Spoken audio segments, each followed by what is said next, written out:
Alright, what's good guys? Johan back here to make a quick first impressions video. Kind of first impressions, not really, of the new Fallen Heroes banner because I have already taken a look at what they are because I was out of town and I checked ahead of time, couldn't react live. But yeah, I don't have much time right now, so I'm just going to make this pretty quick and just give my quick what I think about these new units. We're going to dive straight into it. Pretty cool banner. It's like a bunch of dragons plus Gustav, which is pretty funny. But yeah, we're gonna start off with the character I think is the best of the batch, personally. Fallen Lilith. Foolish humans. Did you really think you could beat me? So she's in a fairly unique class type, Flying Red Dragon, which I believe is only shared with Summer Young Tiki off the top of my head. Is that it? I have a feeling that's it.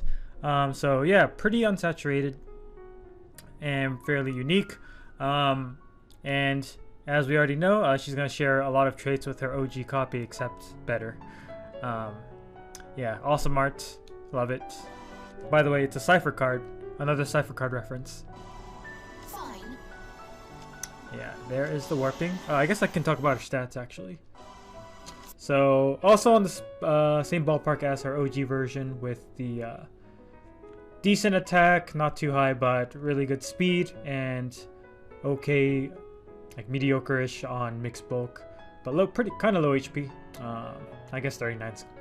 Most people have 40, I think, at this point, so I guess 39's whatever. Fine. And she has that warping within two spaces of support partner, which is really, really good. That is insanely powerful. So she has the speed +3, which is the same as the OG weapon, I'm pretty sure. And she has the warping, and also the no follow-up buff to herself and her support ally within 3 spaces. That's really good. That's really good. We didn't have that many no follow-up support. Like, you had male legendary Lilith and some duo skill, I'm pretty sure. Not Erica. Erica was dodge. Sothis, I think it was. Yeah. Halloween Sothis. And there's like self no follow-up ones as well with Katria and Leaf, I believe. But yeah, so this is really good. It's unfortunate that dragons can't Gale Force, but regardless, this is still really good in it could be good. It could still be good on Gale Force comps and Aether Raid's offense. Obviously, you want a Gale Force ideally, but her flexible movement makes it so she can at least, you can like block like a ranged unit in like pretty easily with her. Though of course, at the end of the day, you probably still would just want a regular Gale Forcer. So yeah, very strong. It's gonna be super good in summoner duels. Super duper good. Just having that hard melee presence always on the map at any time to come in with, I mean, you can stack her attack and stuff and whatnot. You can even give her trace, but she does have dive bomb, so it depends if you want that instant kill power or you want that. It's only going to be one move trace, but I mean, that could mean the difference, honestly. You can go, if you can attack and then go back into your save range, that can be really good. So though I guess you could just use hit and run at that point. But yeah, very, very good unit for SD. And of course we have the new smoke skills, speed smoke. I'm not 100% sure how good these will be because we still don't know like what the restrictions are on it and whatnot. But on paper, it's obviously really good. Especially on like units, I want to say like fast cav units who don't normally get the dodge effect, or potentially fast flyers. But off the top of my head, if like we can give this to Brave Erica, Legendary Erica, Nana, this would be pretty freaking strong. We'll have to see if it's infantry locked or it's available for everyone, because Speed Smoke is usually available for everyone except healers, I want to say. Yeah, lots of potential there, but we'll see what the restrictions are tomorrow. So very, very good. Tier 4 skill we got there. Tier 3. Tier 4. Speed Smoke 4. I can see numbers, I promise. Really good, really neat attack animation here, by the way. Got that sneak peek at Anankos. Pretty cool, pretty cool. So next up we have Dancer, Ninian, Fallen Ninian, which was well within the realms of possibility. Okay, yeah. So voice is a mistake here. It's Brianna Knickerbocker again. Same class type, weapon type, all that, blue infantry, and her stat spread is also basically the same, as we'll see in a moment. Yes. Yeah, low attack, high HP.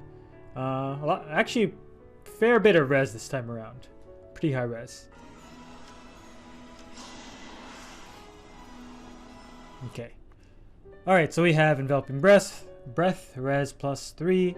That's kind of why she has a even more res. Though it is just higher in general.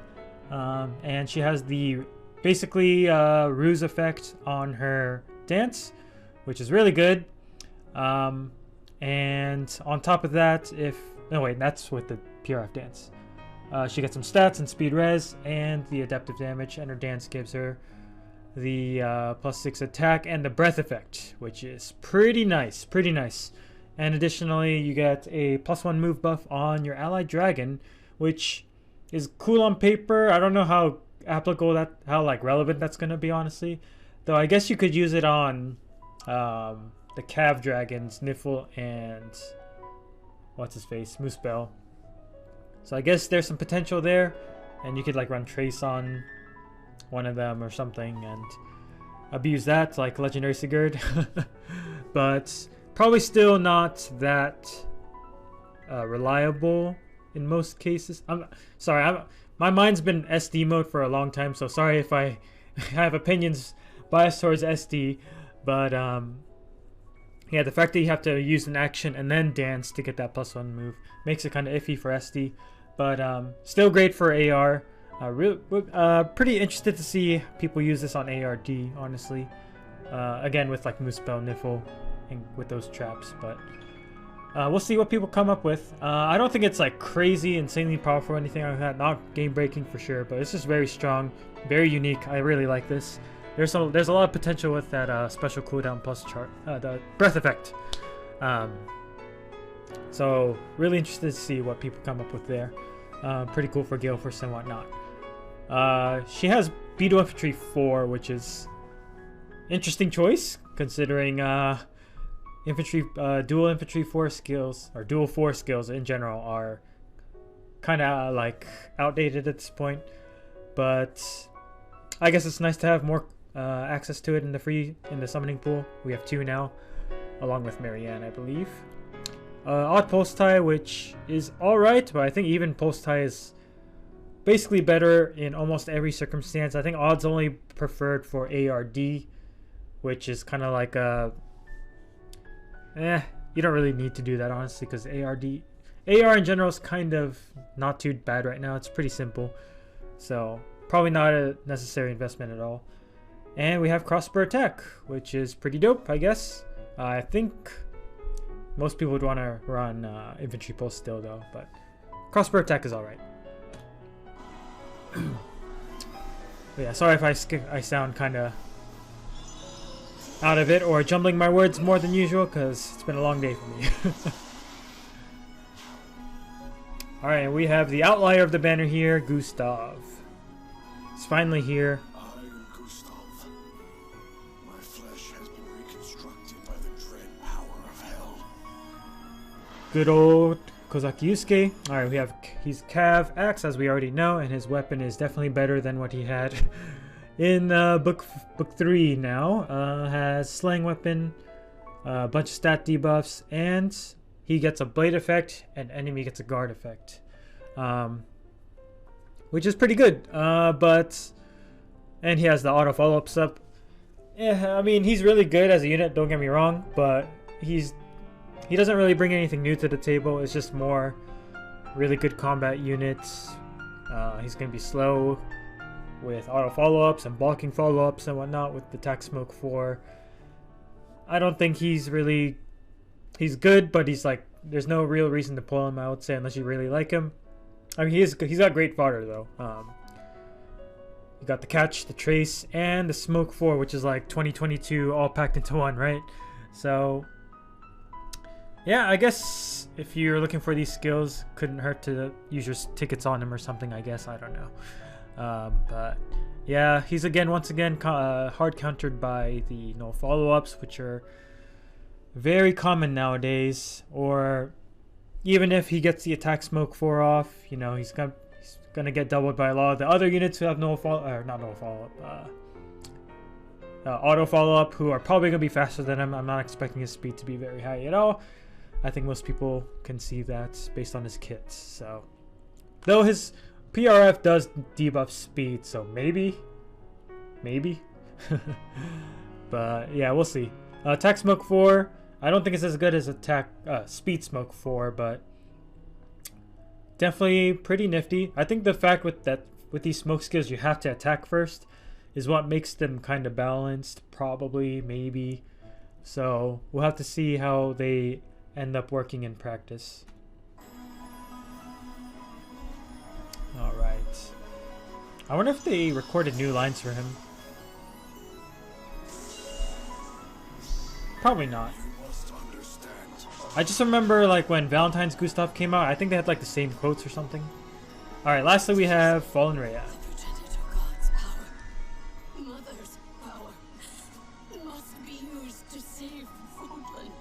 Cher Millet is incredible. Definitely one of my favorite English voice actresses. Alright, we got a colorless armored dragon competing with Fallen Tiki, which is basically relevant for now, and Fallen Male Grima. And these are that's probably the biggest comparison because they're both near sabers. So we got a slaying tome, which is a good sign for an armor unit, honestly. And she's got the attack boost, attack debuff, and unit's first attack deals a bunch of true damage based on her own based on their res. Oh, sorry. When I first read it, I read it as her res, but that'd be insane. It's their res. So it's kind of like Legendary Celica, I want to say. Kind of like that. So yeah, could be a decent tank buster, I suppose. And she has the adaptive damage and the double wary, yeah, just straight up wary fighter effect, not one-sided, just straight up wary fighter. Pretty solid weapon for a save unit. The thing is, she's got this true dragon wall, right? But I feel like it's just better to run Hardy Fighter. So like she's got the slaying. Hardy Fighter is incredibly broken. I guess it got slightly checked with Young Ike, but I really sorry, I'm thinking about SD again here. In AR, she's great. No matter, like, don't get me wrong. In AR, great. You just have to be careful of the croms. But in SD, not so great because everyone and their mother are running, you know, pre-charged lethality Yuris or Deadeye croms, and she does not negate armor effectiveness. So that's a big red light against dual croms for sure. So yeah, it's not going to be a fun matchup there. So Hardy Fighter, well, even with Hardy Fighter, I feel like she's probably going to die perhaps to Deadeye Crom. Depends, I guess. Because Fjorm dies like handedly even with Hardy Fighter. But we'll have to see, I guess. Nonetheless, True Dragon Wall is kind of like a side, like an alternative version of Medius's preferred reskill. It's basically all a res check though. No gimmicks with the like the staff or Dragon Ally thing for the damage reduction part, but she does have that for the healing part, which is pretty good. It's after combat, it's a Mystic Boost effect, so it's similar to Fallen Halo Guard in that sense, but it's not with every hit, so that would be really good if it was. But still, I think Hardy Fighter is excuse me, is ultimately the best choice for far saving. If you want to keep near save, True Dragon Wall is fine, for sure. But yeah, for me, I'm just eyeing that Bracing Stance 3 because I really want that for my Ascended Ithune, because she really needs that guard effect. And I only have the Sturdy Stance 3 on her, but having Bracing Stance 3 on her would be amazing to cover both stats. she died to a lot of magic threats, even with deflect magic, because of not having the res boost from sturdy stance. So that's what I'm eyeing. But anyway, solid unit, solid unit. Overall in the banner, I think Lilith is definitely the best one, without a doubt. And our free... Oh, well, I guess we can look at our animation real quick. Yeah. So, darker shaded when she's going feral, basically. I like how her sprite looks when she's pre-transformed. Yeah. Definitely does her more justice than the models in three houses did. And our free unit is going to be Moram, which is interesting choice. Moram's finally in the game, but unfortunately has a fallen unit for those who wanted his vanilla version. And I did have him on my like hypothetical list, despite his quote-unquote fallen status being very temporary. But we have you know, Cypher OCs. I think why not? It's fine, I guess. So another free Lagoose, which is pretty cool. We'll see how he ends up panning. Probably going to be similar to Kai'Sa stat-wise, but we'll see what preferred weapon he's going to have. So yeah. Alright, that'll do it, guys. As you guys know, I'm all out of orbs again. So I'll be using my tickets on Rhea here, because I really want that Bracing Stance 3. If I wasn't going for that, it would have been Lilith for sure. But yeah, Bracing Stance 3 I really want for my Thune to upgrade my Summoner Duels game, Summoner Duels team compositions and whatnot. Alright, so let me know in the comments what you thought about this banner, and who you're going to be pulling for and all that. Leave me any questions you'd like for me to answer. If you're curious about anything from my next summoning video, whenever that's gonna be. But Mia's done though, so I don't have to be too conservative with my orbs. So yeah, until next time, guys. See ya.